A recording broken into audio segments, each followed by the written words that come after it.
Alright everyone, since I'm not actually a Republican and voted for Trump in part because his opponent was fucking nuts, I figured I would come out and tell people there's something wonderful that could happen within the context of the 2020 election. All of these people on the left are clamoring for Bernie Sanders to run for the presidency.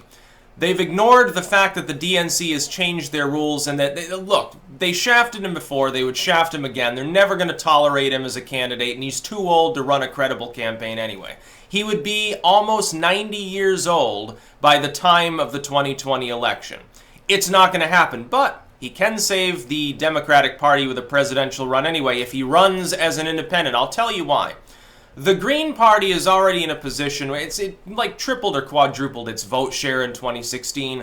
The problems of the schismatic tendencies of the Democratic Party are still there, so that probably increases. But Bernie Sanders has considerably more name recognition than Jill Stein or any other person in the Green Party. Like, the Libertarians have leapfrogged over them by an order of magnitude at this point. They'll probably do fairly well in the next election, too. There are disaffected never-Trumpers, and there are certainly Democrats that will never support whatever neoliberal they're inevitably going to nominate. They're not going to nominate some far leftist. It's not going to be an Ocasio-Cortez or a Bernie Sanders anyway. It's going to be a fucking neoliberal. The most you'll get is the missing link sort of Democrat, like a Gillibrand.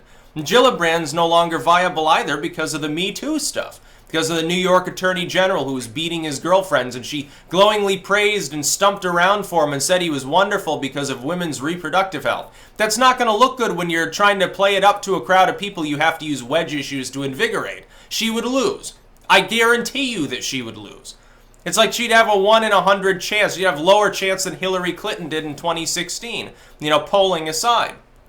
He can save the Democratic Party if he runs an independent campaign. Because what will happen is this. Some millions, or even upwards of 10 million, I would say possibly, Democrats that will be pissed off at whatever neoliberal is jerry-rigged in as the actual nominee, who gets shot to the top by dirty dealing by the DNC. Inevitable. It will happen. Whoever that is will piss off a lot of younger Democrats especially. Now, some of them would vote Green, but then they get that same football team dichotomy sort of it's bullshit. They get that same unfortunate tendency, which is, well, it's kind of a wasted vote because she can't win. Jill Stein can't win. Hippie grandma can't win. So unless they have strong principles, which the average voter doesn't, they look at the letter and they look at the basics of the platform and that's about it, and some of them are hypocrites, they'll just end up voting for the neoliberal. But what if it was someone with name recognition that they felt was stronger? What if it's someone who, they comes in at double digits in national polling despite the fact that they have an independent candidacy, the next Ross Perot, so to speak? They'll vote for him. Millions of people would vote for him. It'd suck the wind out of the sails of the Democrats. It'd throw a bunch of states to the Republicans. And I'll tell you why. For Democrats, not even for Trump, for Democrats, that would be a good thing.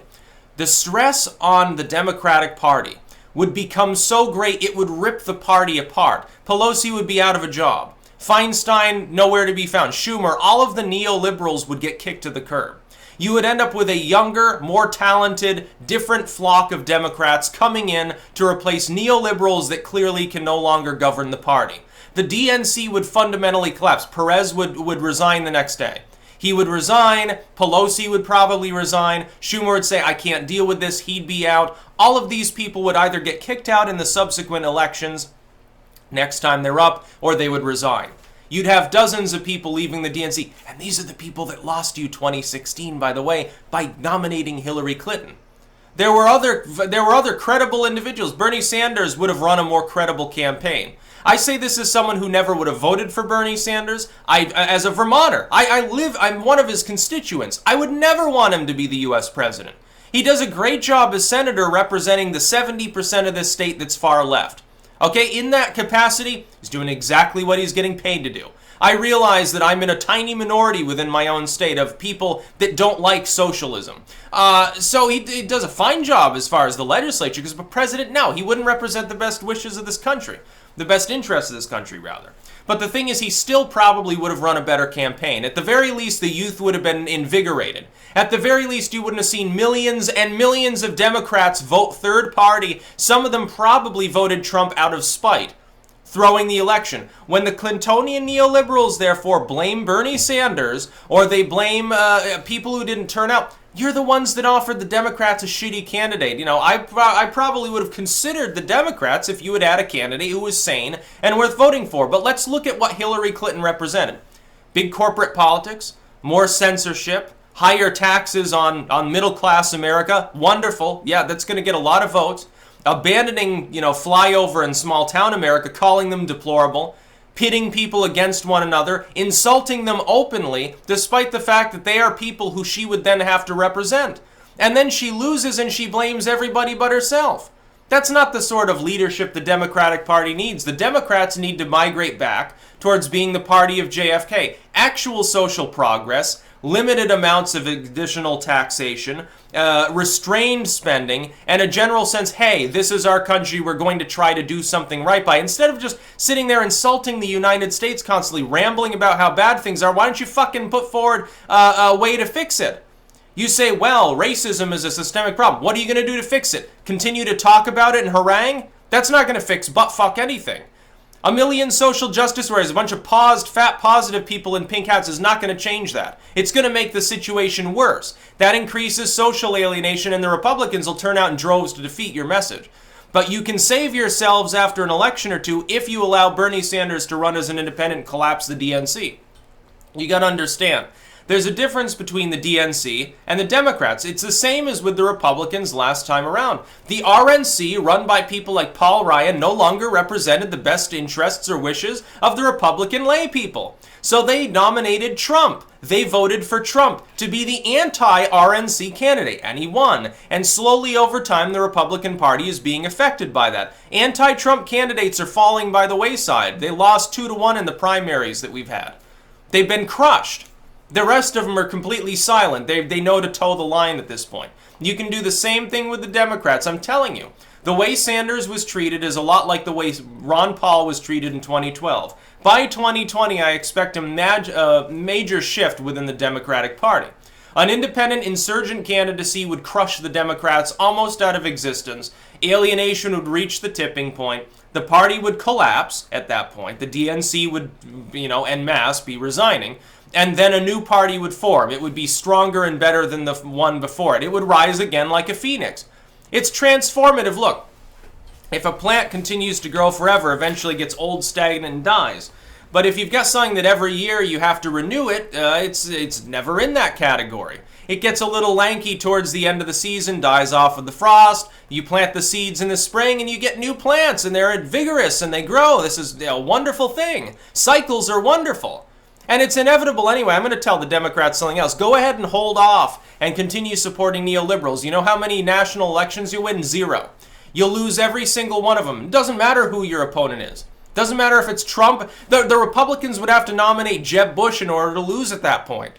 Anyone with marginal skill who simply has an R after the name will kick your ass.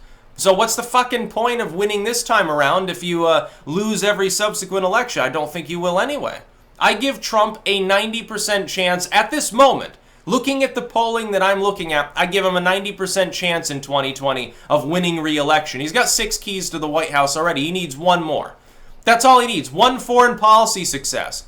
A flipping of the youth in favor of the Republicans would work too. There are a million things that he could do to win in 2020. There are a few things the Democrats could do. One would be to collapse in the midterms.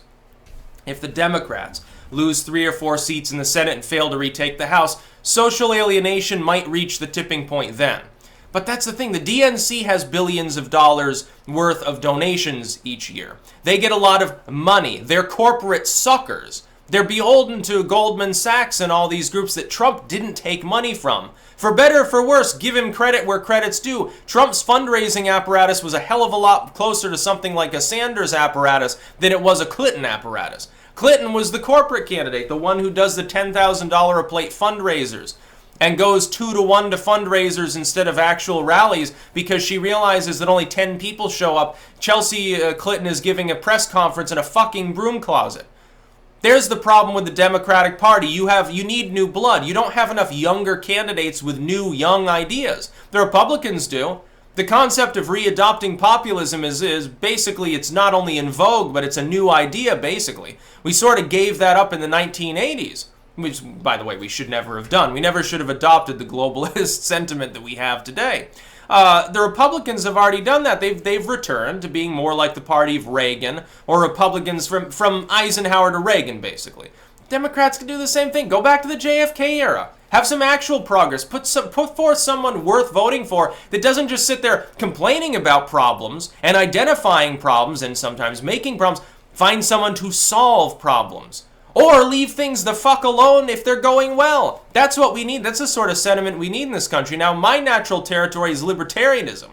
I want someone who basically has Kavanaugh's ideas on guns and wants to leave people alone, slash the tax rate by 50%. The closest thing I can see is Trump right now. Libertarians have become an open borders movement for some whack-ass reason. They'll probably pull in fewer votes than they did last time because of that. They're not going to get any insurgent Republicans voting for them. Maybe a few Rubio fans.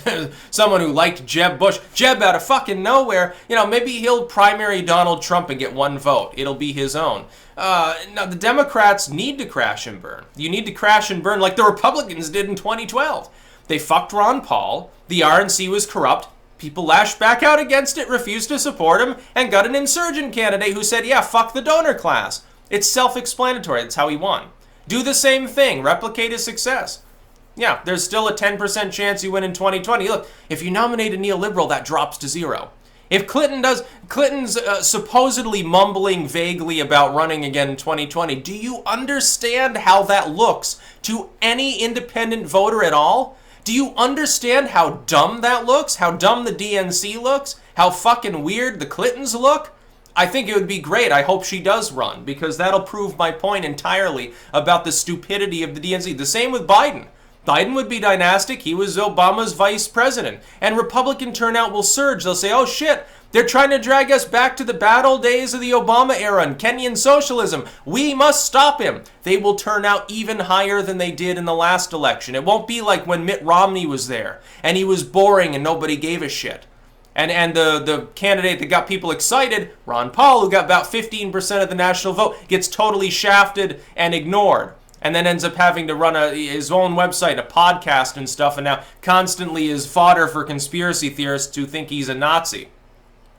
He's some weird Nazi. He wants gay couples to defend their weed with machine guns. That doesn't sound like the Third Reich to me, but, okay. I understand he's not a socialist, so that makes him, in your mind, an extremist, far-right. He's so evil. Horrible person. Despicable. That's about all. Peace out.